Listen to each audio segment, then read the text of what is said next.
Om Swastiastu, perkenalkan, nama saya Inyoman Dimas Bilismar Putra, NIM F1B019068.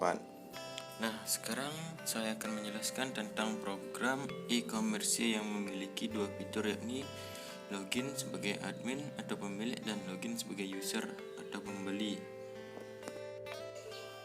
Nah, di sini saya menggunakan 3 file header, yakni include iostream yang berfungsi untuk memanggil perintah cin, cout, dan handle, include appstream yang berfungsi untuk input dan output data suatu file, dan include Windows H memanggil perintah pada command prompt. Using namespace std digunakan untuk memanggil namespace yang memiliki nama std. Namespace std merupakan standar namespace dari C++ yang dapat kita gunakan untuk memanggil class atau objek atau fungsi yang terdapat dalam namespace tersebut. Void admin dan void user berfungsi untuk tidak mengembalikan suatu nilai keluaran yang didapat dari hasil proses tersebut. String kode merupakan simbol berupa huruf dan angka. Nah, di sini saya menggunakan huruf. Lalu pada int array berfungsi untuk membuat variabel dengan banyak nilai. Appstream barang digunakan pada saat file hanya untuk ditulis saja, tidak untuk dibaca.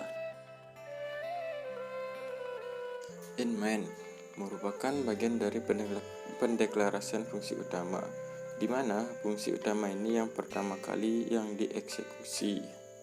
Nah, sekarang saya akan menjelaskan tentang menu login pada program.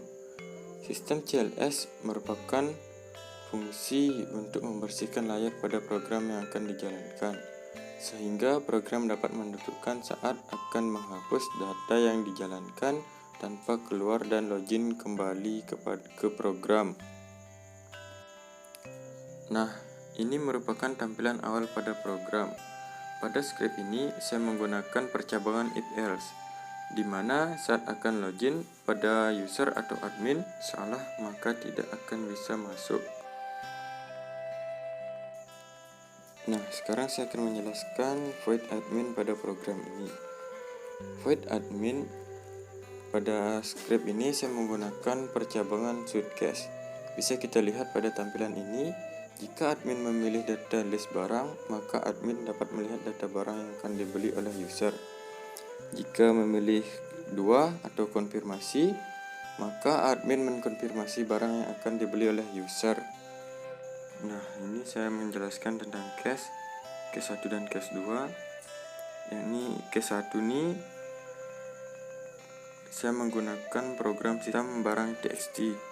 Pada bagian ini dapat dikatakan penyimpanan data eksternal yang permanen. Go to awal 2 ini berfungsi untuk menuju menu utama admin.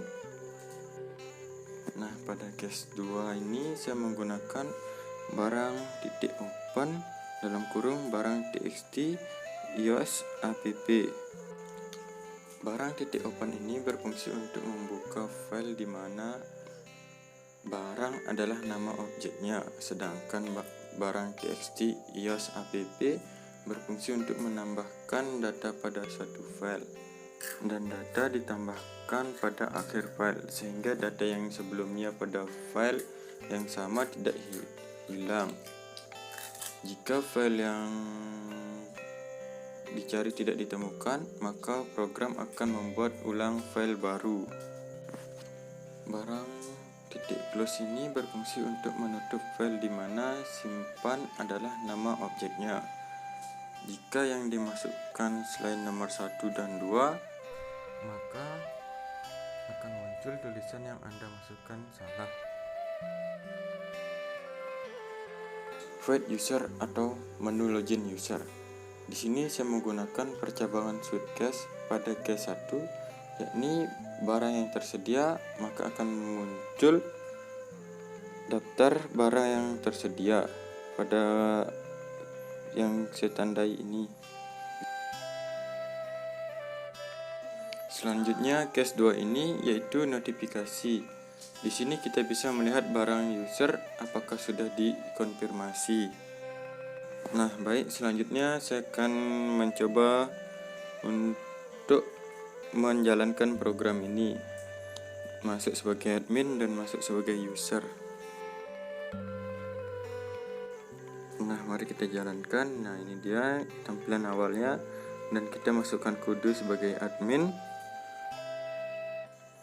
Nah, lalu tampilannya seperti ini. Bisa kita pilih data list barang atau konfirmasi. Lanjut, kita login sebagai user. Masukkan kode user. Maka tampilan user akan seperti ini. Menunya ada 2 barang yang tersedia dan notifikasi. Kita pilih 1, yakni barang yang tersedia. Maka daftar barang yang tersedia ada kimar, tunik, dan tas. Kita pilih tas atau nomor barang 3.